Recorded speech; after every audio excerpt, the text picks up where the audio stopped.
जी सभी को जय गुरु जी। शुक्राना गुरु जी महाराज का, लख लख शुक्राना, पल पल का शुक्राना। संगत जी, कोई भी इस चैनल पे अपना सत्संग शेयर करना चाहता है तो दिए हुए व्हाट्सअप नंबर पे आप अपना सत्संग ऑडियो या वीडियो रिकॉर्ड करके भेज सकते हैं। संगत जी, कई बार हम इतने वो हो जाते हैं कि हमारी अरदास पूरी क्यों नहीं हो रही है, हमारी अरदास गुरु जी तक पहुँच क्यों नहीं रही, गुरु जी हमारी सुन नहीं रहे, या हमारी अरदास कब पूरी होगी, हमें अरदास कैसे करनी चाहिए। तो इन सभी सवालों के जवाब अगर गुरुजी का ये वीडियो आपके पास तक आया है तो आज इन सभी सवालों के जवाब आपको मिल जाएंगे। तो प्लीज़ पूरा सत्संग सुने। जय गुरु जी, शुक्राना गुरु जी, लव यू गुरु जी।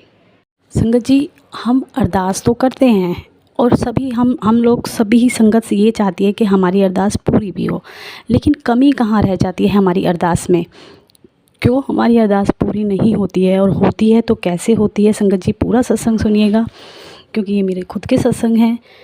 संगत जी, ऐसा है कि पहली बात तो जो कहते हैं ना, सबसे पहला नियम जो अरदास का है वो ये है कि सब्र।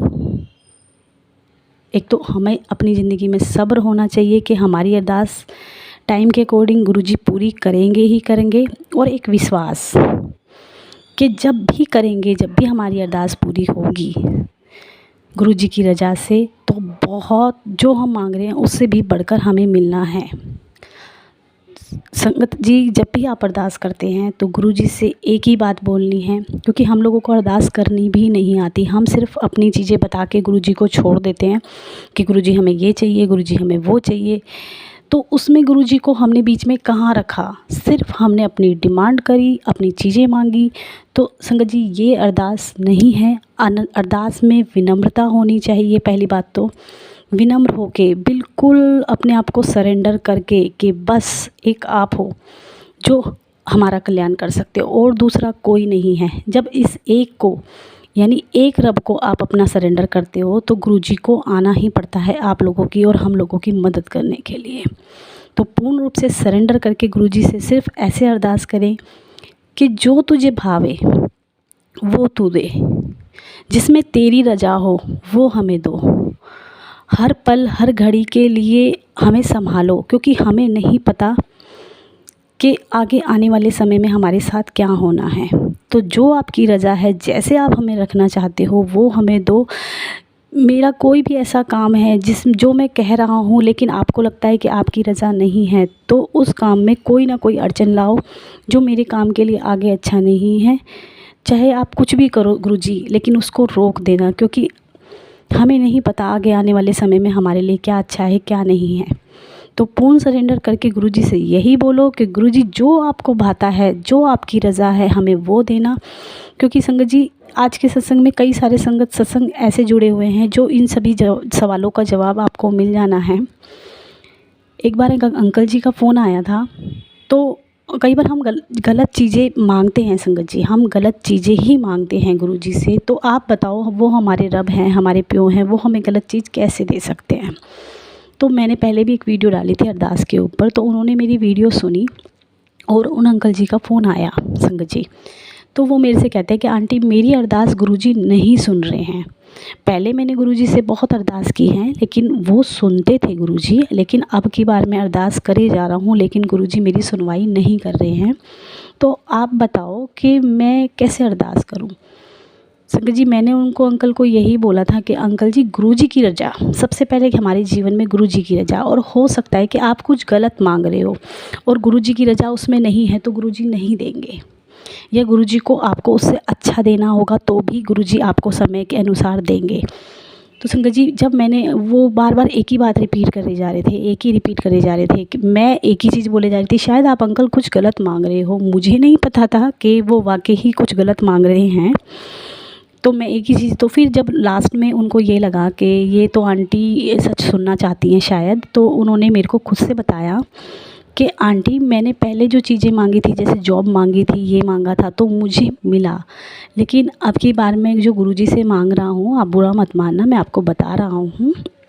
तो ऐसा है कि मेरा अफेयर है किसी उससे, बट मैं शादीशुदा हूँ और वो जिससे अफेयर है वो छोड़ के मुझे जा रही है, क्योंकि उसका वो भी शादीशुदा है। तो अब मैं गुरुजी से अरदास कर रहा हूँ कि वो लड़की मेरे जीवन में वापस आ जाए जो मुझे छोड़ के जा रही है। तो मैंने उन अंकल से बोला, मैंने कि अंकल आप अपने दिल पे हाथ रख के खुद से पूछो कि आप जो मांग रहे हो गुरुजी से, वो गुरुजी को आपको देना चाहिए। तो वो अंकल चुप हो गए संगत जी, क्योंकि मैंने कहा आप मांग ही गलत रहे हो। बोले आंटी मैं उस लड़की के, उस औरत के बिना या लड़की के बिना मैं नहीं जी सकता। मैंने अंकल आपके बच्चे? बोले मेरे 2 बच्चे हैं, मेरी वाइफ गांव में रहती है। मैंने कि अंकल खुदा न खास्ता कल को आपकी वाइफ को पता चले, आपका घर बर्बाद हो जाए, उनके हस्बैंड को पता चले आपके अफेयर के बारे में, तो उनका घर बर्बाद हो जाए। मैंने कि आप उनसे शादी करना चाहोगे? बोले नहीं मैं शादी नहीं कर सकता, मैं शादीशुदा हूँ। तो मैंने कि आप तो शुरू से लेके एंड तक मांग ही गलत रहे हो। अगर सपोज़ करो कुछ दिन के लिए वो गुरुजी की अरदास करने के बाद और वो आपके जीवन में आ जाती है, तो आप ये बताओ कि अगर वो 4 महीने 5 महीने साल भर बाद जाएगी, तो आप तो फिर वहीं पे आके खड़े हो जाओगे, फिर गुरुजी से अरदास करोगे।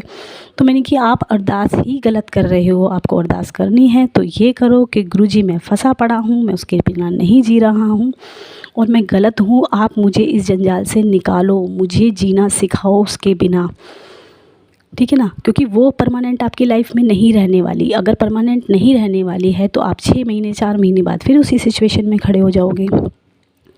तो संगत जी कई बार हम गलत चीज़ें मांगते हैं।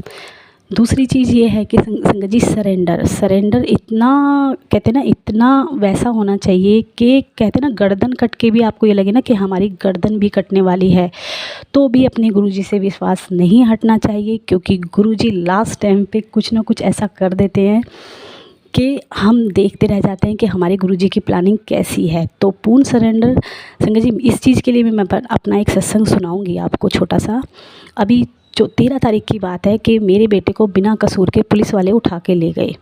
उसका कोई कसूर नहीं था, वो पढ़ने वाला बच्चा है। अब वो पुलिस वाले तो किसी की सुनते हैं नहीं, सिर्फ गाड़ी की डील कराई थी उसने, उसमें मतलब इनलीगल काम कर रहे थे दूसरे जिन्होंने गाड़ी खरीदी थी। वो सब सत्संग में सुना चुकी हूँ, लेकिन दूसरा जो सत्संग है वो इसी से रिलेटेड है संगत जी। तो संगत जी मेरे बेटे को लेके हमने सब कुछ करा जो हम कर सकते थे, हमने अपने बेटे को निकालने के लिए करा, लेकिन गुरुजी का पाठ, गुरुजी से अरदास चलती रही। एक सब्र था मन में कि गुरुजी आप हो, मुझे पता है आप कुछ गलत नहीं होने दोगे। तो मैं और मेरी बेटी हम रेगुलर पाठ कर रहे थे, अरदास कर रहे थे कि गुरुजी आप देखो, मेरा लास्ट विश्वास आपके ऊपर है। तो संगत जी 15 तारीख को मतलब किसी भी हालत में, क्योंकि FIR दर्ज हो चुकी थी और किसी भी हालत में ज़मानत नहीं होती संगत जी, किसी भी हालत में, क्योंकि हमारा वकील घर बैठा था और उसने हमें भी ये बोला था कि कोर्ट में मत जाना क्योंकि आज ज़मानत नहीं हो पाएगी, आपके बेटे को हो सकता है 1 दिन के लिए अंदर जाना पड़े, हम अगले दिन लगाएंगे 16 तारीख को, तो आप घर बैठना। संगत जी मेरे पास सुबह सुबह गुरुजी का मैसेज आया कि सारे सबूत, सारी कार्रवाई, सब कुछ पलट के रख दूंगा, हर फैसला तेरे हक में होगा। ये जो गुरुजी का मैसेज आया था संगत जी, मैंने अपने हस्बैंड से बोला कि मुझे आप लेके चलो कोर्ट में, आज मेरा बेटा 100% घर आएगा, वो अंदर नहीं जाएगा, वो थाने से ही हम उसको घर लेके आएंगे। संगत जी नहीं, मेरे हस्बैंड बिल्कुल नहीं माने, बोले तुझे नहीं पता आज 15 तारीख है, 15 अगस्त है, छुट्टी का दिन है, कोई भी पहले तो जज बैठेंगे नहीं और जो बैठेंगे वो बेल नहीं देंगे। संगत जी ऐसा ही हुआ, हम लोग नहीं गए। जब हम नहीं गए मैं पाठ करती रही, मैंने कहा गुरुजी आप कहीं से भी पहुँचो, मुझे नहीं पता दुनिया के किस कोने से पहुँचोगे, मुझे नहीं पता, आपने मुझसे प्रॉमिस करा मेरा बेटा घर आएगा, तो आज मेरा बेटा घर आना चाहिए। संगत जी कोई नहीं पहुंचा। मेरे बेटे का फ़ोन आता है आंटी 2 बजे, बोला मम्मी पापा नहीं आए हैं, आप नहीं आए हो, मेरी बेल हो गई है। मैंने कहा बेटा आज किसी भी हालत में नहीं हो सकती क्योंकि आज 15 अगस्त है। बोला मम्मी मेरी कोई वकील आया है अचानक और वो मेरी ज़मानत करा के चला गया है, आप लोग कहाँ हो। तो हम लोग फिर भागे हैं संगत जी। तो मेरा बेटा बोला मम्मी एक अचानक वकील आता है मेरे पास खड़े होकर ये कहता है कि तेरे को ज़मानत चाहिए। तो मेरे बेटे ने हाँ भर दी, उससे बोला हाँ जी अंकल जी मुझे चाहिए। बोला मम्मी जो पुलिस वाले बिल्कुल खिलाफ़ थे, उस वकील के आने के बाद वो पुलिस वाले तोते की तरह जज के आगे बोलने लगे कि ये निर्दोष है, ये गलती से पकड़ा है, सिर्फ इसकी मतलब गाड़ी की डील इसने कराई थी, इसका कोई कसूर नहीं है और आप जो चाहें इसको छोड़ सकते हैं, चाहे जो चाहे आपकी रज़ा, आपकी मर्ज़ी। संगत जी पुलिस वाले उल्टे तोते की तरह बोलने लगे, मतलब सब कुछ उल्टा सीधा, जैसे मतलब गुरुजी चाहते थे ना वैसे बोलने लगे। और संगत जी एक चीज़ और कि उस वकील ने आके जब तक हम पहुँचे उससे पहले हमारा वकील पहुंच गया था, तो उसने सारा पेपर उसको दे दिया, हमारे वकील को, और बोला तुम्हारे मतलब उसकी ज़मानत हो चुकी है, बाकी आप प्रोसेस कर लो। और वो वकील चला गया संगत जी। उस वकील को हमने 10 रुपये नहीं दिए, हम उसका शुक्राना नहीं कर पाए, क्योंकि रब कभी अपना काम करके ठहरते नहीं हैं संगत जी। वो गुरुजी ही थे संगत जी, 100% गुरुजी ही थे संगत जी। तो गुरुजी आके हम लोगों का काम करके चले भी गए संगत जी, हम उनको देख भी नहीं पाए। मेरे बेटे ने तो देखा था, वो बता रहा था, बोला मम्मी बहुत ऊंचा माथा था उनका, बहुत चौड़ा माथा था। तो संगत जी अब बात ये नहीं है कि गुरुजी मेरा बेटा अंदर क्यों गया, या मेरे आपके होते हुए सब चीज़ें क्यों हुई, केस क्यों लगा, ये मैटर नहीं है संगत जी। उसमें भी हमारे रब ने हमारा कल्याण किया है, क्योंकि मेरे कुछ रिश्ते ऐसे थे संगत जी जो बिल्कुल ख़राब हो चुके थे। मेरे अपनों की मुझे पहचान मेरे गुरुजी ने इन 3 दिनों में करा दी। जो भूले बिसरे रिश्ते थे, जो मैं, जैसे कि मेरे भाई और मेरे हस्बैंड का संगत जी, वो रिश्ता मेरे गुरुजी ने इतना मजबूत कर दिया इस दुख से। और एक कहीं ना कहीं मेरा बेटा स्टडी से थोड़ा दूर हो रहा था, तो उसको इम्पोर्टेंस पता चली स्टडी की।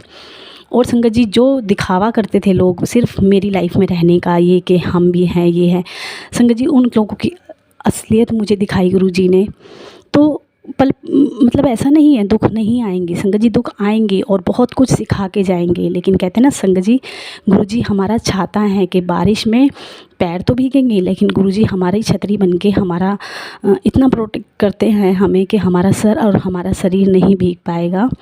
तो पल पल का शुक्राना है गुरुजी को संगत जी। तो मैं सभी से यही बोलूँगी, जब भी अरदास करें अपना दिमाग ना लगाएं, पूर्ण सरेंडर करें, सब्र करें, और गुरुजी से यही बोले कि जो आपकी रजा, जो आपको नहीं भाता वो हमारे जीवन में ना होने दें, जो आपको भाए वही होने दें, क्योंकि हमारे रब को पता है कि हमें आगे जीवन में क्या चाहिए। क्योंकि मांगते समय हमें नहीं पता हम सही मांग रहे हैं, गलत मांग रहे हैं, वो चीज़ हम मांग के कुछ गलती तो नहीं कर देंगे।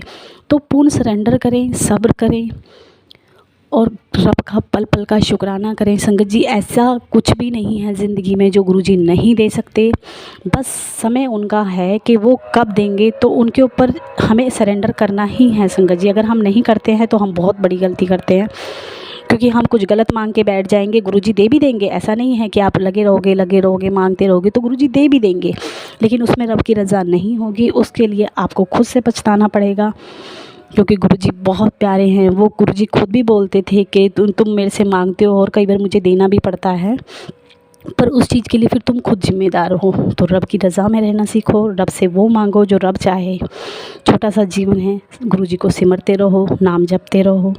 गुरुजी सबकी सुनते हैं, सबका कल्याण करते हैं संगत जी। गुरुजी हमें धरती पे रह के रब साक्षात मिले हैं, हम बहुत लकी हैं संगत जी। इससे ज़्यादा मैं और क्या कहूँ संगत जी। बाकी आपके कोई क्वेश्चन हैं, कोई क्वेरी है तो आप कमेंट बॉक्स में लिख सकते हैं, भेज सकते हैं। मैं अगर इस लायक हुई कि मैं बता सकती हूँ तो मैं ज़रूर बताऊँगी। जय गुरुजी। क्योंकि गुरुजी के आधे आंसर तो संगत जी हम लोगों को सत्संग से ही मिल जाते हैं। सत्संग सुनते रहिए, सत्संग सुनना बहुत ज़रूरी है, क्योंकि संगत जी सत्संग के थ्रू गुरुजी हमें मतलब राह बताते रहते हैं कि ये चीज़ करनी है, ये नहीं करनी है। हर सत्संग में कुछ ना कुछ हमारे लिए ऐसा कुछ होता है जिससे हमें रास्ते का पता चलता है संगत जी। मैंने भी उन 3 दिनों में सत्संग सुने थे, गुरुजी के रिप्लाई आते थे, उनको पढ़ा था और पाठ करते रहे थे। तो जब भी संकट ज़्यादा आए और आपको ये लगे कि हमारा संकट बड़ा है, तो पाठ करते रहो, नॉन स्टॉप पाठ करते रहो संगत जी। जो आपका 15 दिन का संकट है ना संगत जी, वो 2 दिन में कट जाएगा, और 2 दिन का संकट कुछ घंटों में कट जाएगा। तो पाठ ना, जितना आपका दुख है उससे डबल आप पाठ करो। जय गुरुजी, शुक्राना गुरुजी, लव यू गुरुजी, लख लख शुक्राना।